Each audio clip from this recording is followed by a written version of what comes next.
girl is officially a grad school student.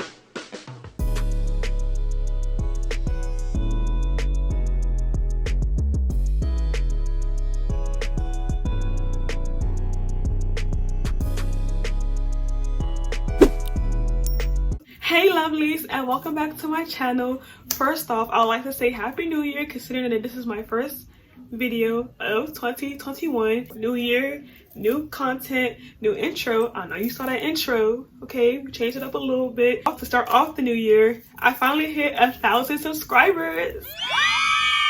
Thank you guys so much for subscribing to me, watching my content, just supporting me in every type of way that you can. However, if you are not subscribed to me at this point, baby girl, I need you to catch up, okay? We lit over here. The lovely fam is where it's really at. So it's either you get with it or get gone, but I'd rather you get with it and don't be gone. So make sure to hit that subscribe button. As you guys read by the title, your girl got accepted into grad school. Not only did she get accepted into grad school, I got accepted into the grad school of my choice.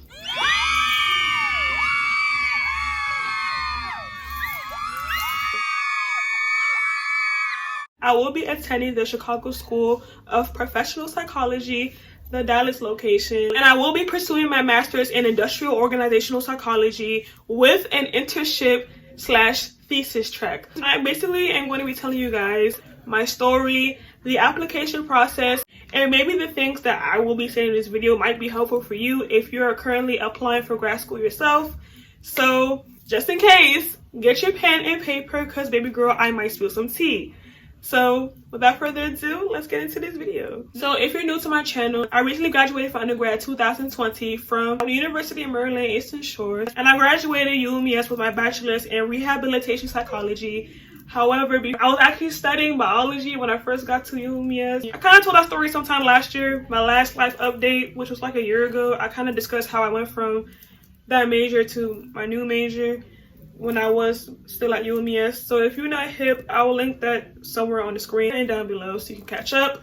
But yes, I did change my major at some point while I was in school. I did change my major pretty late in my college undergrad career, but your girl still graduated on time. During my last semester at UMES, that's when I started applying for grad school. Actually, no, let's backtrack. Summertime, I was looking into schools to apply for. I didn't start applying for grad school programs until my last semester of undergrad, like in the middle of that. I kind of was last minute with the whole process. I mean, I guess I did start taking initiative when it came to looking for choices, but some people actually submit their applications like during the summer. I didn't do that at all. And even when school was back in session, I was still kind of busy with graduating on time. I literally worked my butt off this past semester. I didn't even expect to get a 4.0 again, but thankfully with my last semester as an undergrad, I did end it with a 4.0, and that's a what? Sorry. That was kind of the reason why I was hesitant about applying for schools, because a lot of these grad school programs at least require that you have minimum a 3.0. If I wasn't at the minimum. So like I said, I graduated with a Bachelor of Science in Rehabilitation Psychology. If I came to UMES my very first year with that major, I probably would have graduated with a 4.0. Lowest maybe 3.9 really, or a high 3.8. Psychology is my thing. Psychology is what I love. And one thing about me, when I love something, when I actually care about something, I put my all into it, and it showed in my transcripts. But when the semester was coming to a close, I knew that I was going to end at least with a 3 point something. Sometime within the semester, I learned about the Chicago School of Professional Psychology. I did more research about it, and I liked the school even more. Like, the more I did research on the school, the more I was interested in getting in. But my GPA wasn't the strongest at the time being, and it's a private school. Private institutions are more, you know, on the upscale. I was kind of, you know, a little about me getting in. Like, I had a dream one day that I was accepted into that school in particular. It was random, but at the same time, I felt like that was telling me something. Like, maybe I should really take this school seriously. Stop thinking about the what ifs and the maybe nots. Take your chance.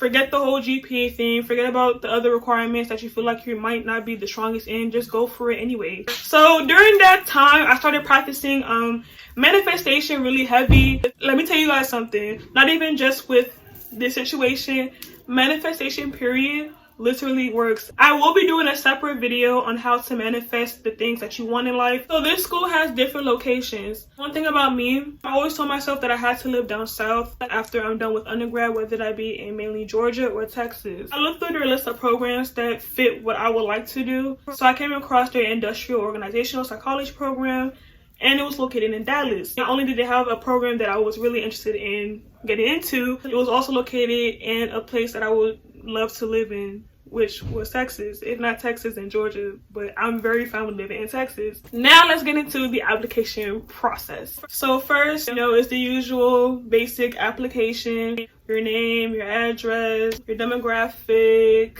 what you want to study, what term would you like to be accepted for, and yada yada yada. Then you sign it at the end, and then that's the application. I did that, of course. And then there's the fee. So now they want the rest of the supplemental items to complete your application: GRE scores, letter of recommendations, your official transcript, your unofficial transcript, because some schools ask for both, your essay, resume, or your CV. In regards to the GRE, I am going to be honest with you guys right now. I did not take the GRE. So if you don't know, let me get you hip, okay? Because we're in the middle of a panoramic, we're in the middle of a whole panty, a lot of schools are waiving the GRE as a requirement. I didn't want to do anything that was going to impact my admissions with any of the schools that I was applying for.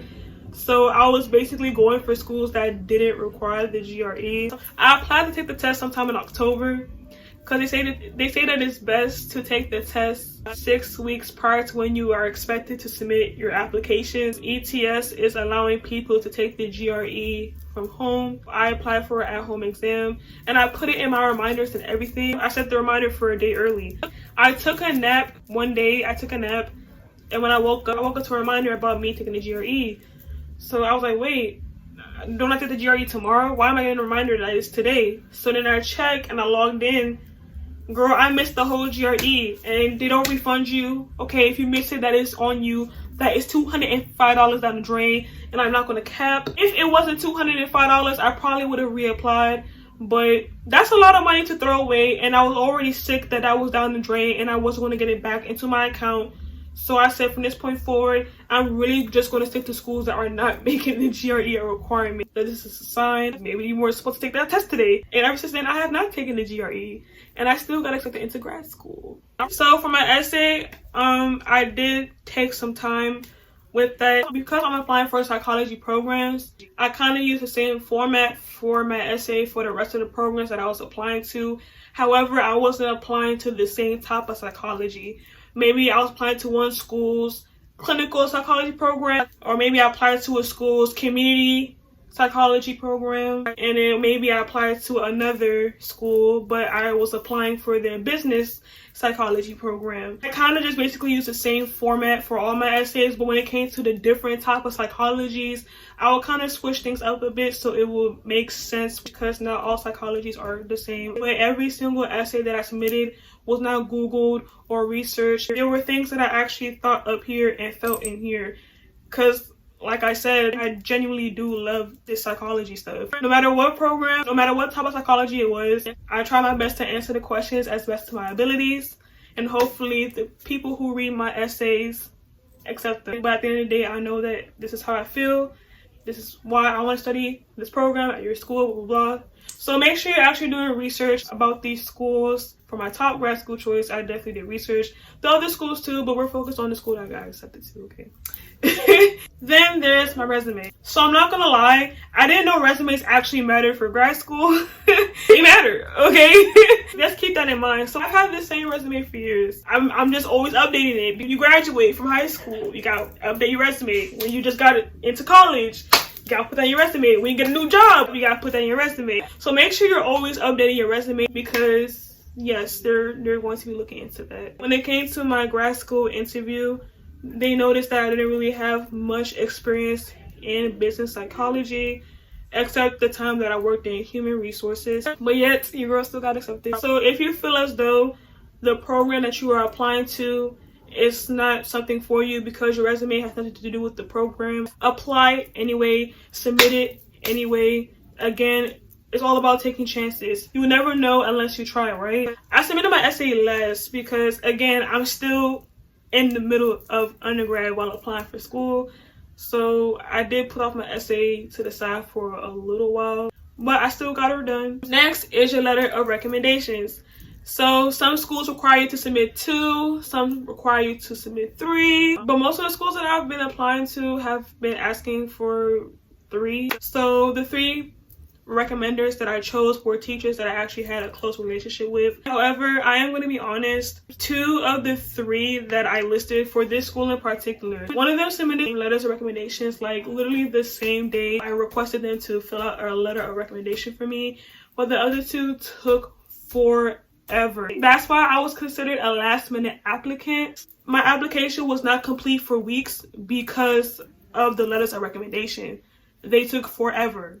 That's why these grad school videos always recommend you guys get your letters of recommendations early. And like I said, I got into the whole grad school application process late.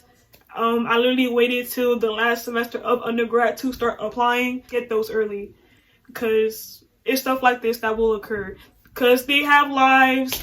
They're busy. For this school, my top choice, I really did want to start as soon as possible. I did apply for the spring term. That's why it was kind of crunch time when it came to my application because it was for the spring semester, and spring semester usually starts in January, which was literally the next month. My application was not complete until all my items were submitted, every single last one of them, and that wasn't until the end of December. The day that I am recording this video is January 10th, 2021. So everything fell into place just days ago. Now that the school has everything, I got an email from my admissions counselor from that school that the department chair wanted to interview with me. The same day I got that email was the same day I had the interview. I lied to y'all not. I got the email I think around 2 something, and my interview was like 3 hours from that. I'm at work and I'm getting notified this.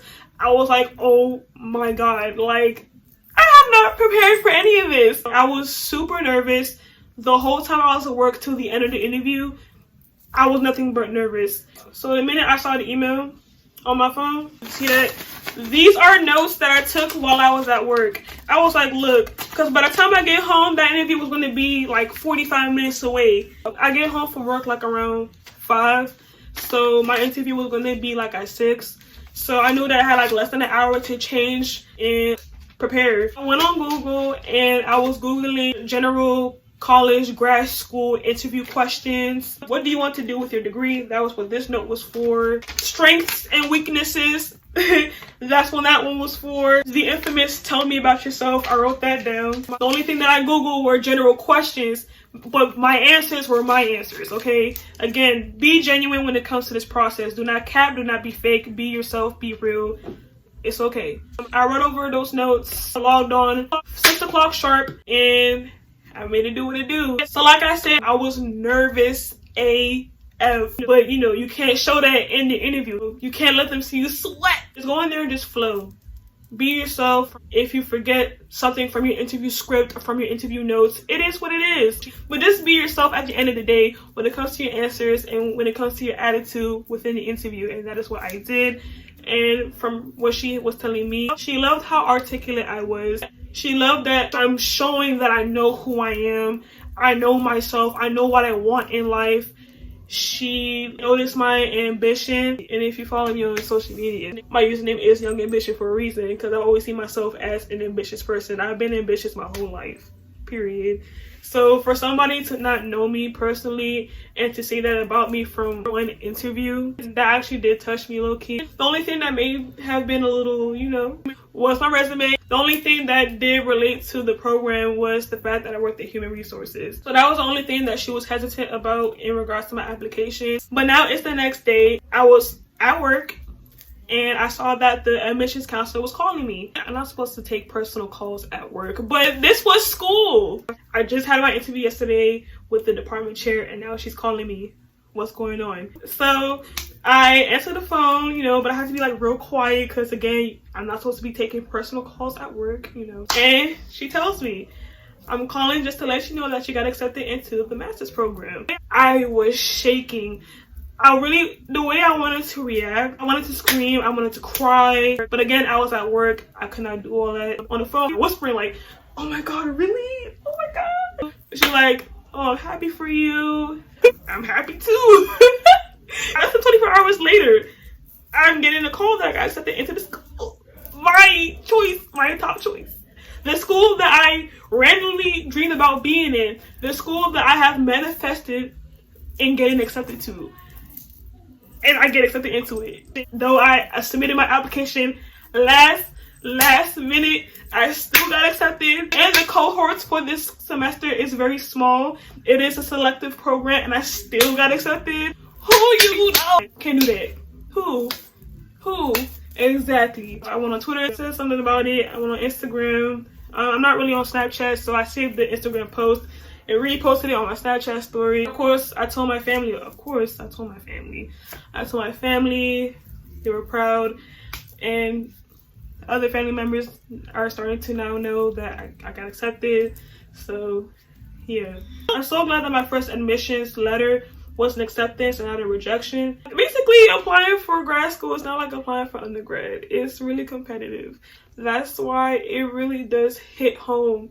It really does hit the heart when you do get accepted into a program. It really did hit my heart when I got accepted. It hit even harder knowing that my first admissions letter was an acceptance letter and not a rejection letter. That is what made it hit harder. That just goes to show that literally anything you want in life definitely is possible. My family always tells me that the sky has no limit. Like literally whatever I want in life, I can go get it. It's possible. I just have to work hard towards that goal. I'm thankful.